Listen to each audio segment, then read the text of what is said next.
Assalamualaikum warahmatullahi wabarakatuh. Salam bahagia. Jumpa lagi dengan saya Ima Puji Astuti, calon guru penggerak angkatan 7 dari SD Negeri Medono, Kecamatan Boja, Kabupaten Kendal. Kali ini saya akan memaparkan 1.1A8 koneksi antar materi modul 1.1 kesimpulan dan refleksi pemikiran Ki Hajar Dewantoro. Pemikiran Ki Hajar Dewantoro. Yang pertama yaitu pengajaran dan pendidikan yang menuntun. Pengajaran tidaklah sama dengan pendidikan. Pengajaran adalah bagian dari pendidikan.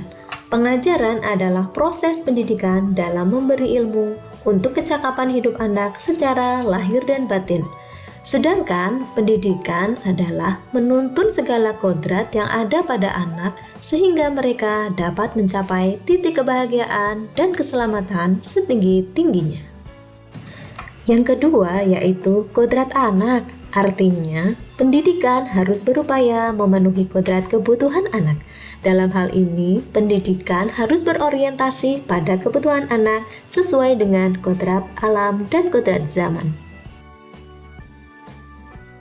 Yang ketiga yaitu anak bukanlah tabula rasa. Anak bukanlah kertas putih kosong yang bisa digambar oleh orang dewasa. Akan tetapi, anak terlahir dengan kodrat masing-masing yang masih samar.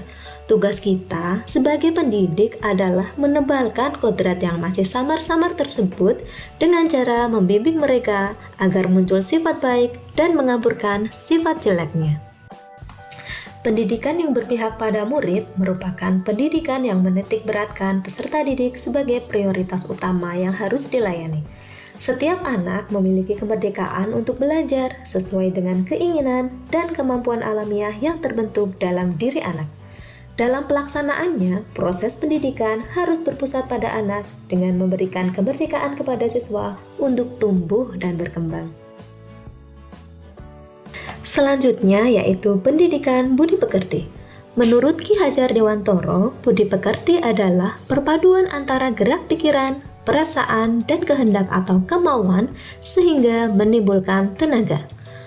Kita sebagai pendidik harus mengajarkan budi pekerti kepada murid kita dengan cara memadukan antara cipta atau kognitif, karsa atau afektif sehingga menciptakan karya atau psikomotor.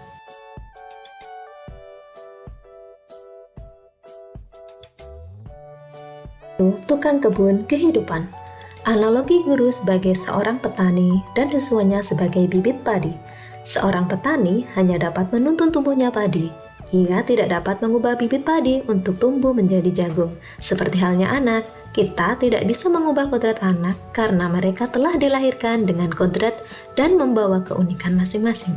Tugas kita sebagai pendidik hanya menuntun agar mereka dapat berkembang sesuai bakat dan minatnya.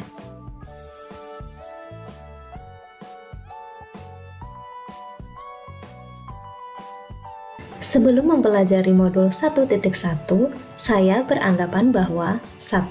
Semua murid harus menguasai materi yang saya ajarkan. Artinya, pembelajaran hanya sebatas transfer knowledge saja. Saya juga menganggap bahwa ketuntasan dalam pembelajaran lebih penting daripada memahami karakter murid. Saya juga menganggap anak yang pandai adalah murid yang memiliki nilai tinggi saat ulangan atau baik dalam mengerjakan tugas sekolah saja. Saya juga beranggapan bahwa murid adalah objek pembelajaran.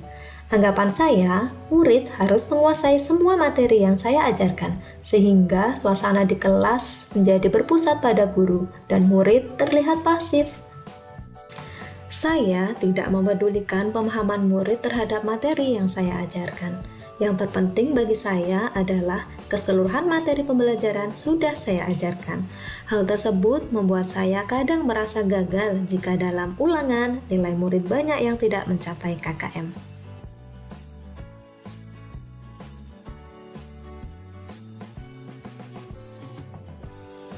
Setelah mempelajari modul 1.1, saya sadar bahwa saya seharusnya melaksanakan aspek pembelajaran secara menyeluruh, tidak hanya menilai siswa dari aspek kognitif saja, tetapi juga aspek afektif dan psikomotor.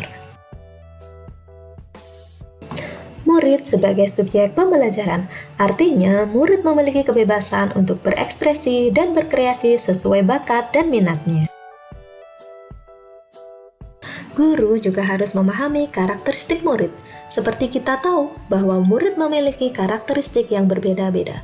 Untuk itu, memahami karakteristik murid akan memudahkan guru dalam menentukan tujuan, metode, serta media pembelajaran yang tepat. Berikan kesempatan kepada murid untuk tumbuh sesuai dengan kodrat dan keunikan mereka.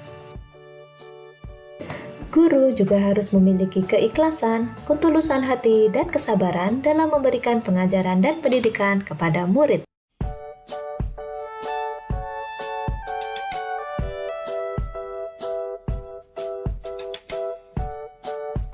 Hal yang dapat segera saya terapkan agar kelas mencerminkan pemikiran Ki Hajar Dewantara, yaitu merancang pembelajaran yang berpusat pada murid dengan menggunakan metode yang interaktif dan media pembelajaran yang inovatif.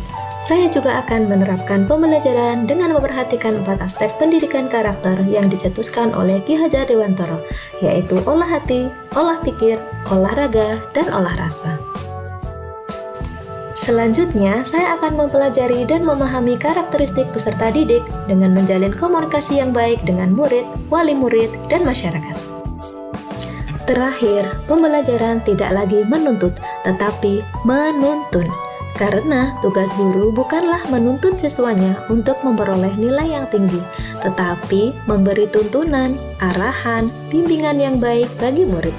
Berusaha menjadi teladan yang baik bagi murid, baik dari perkataan maupun perbuatan. Semoga video ini bermanfaat. Terima kasih. Salam guru penggerak. Assalamualaikum warahmatullahi wabarakatuh.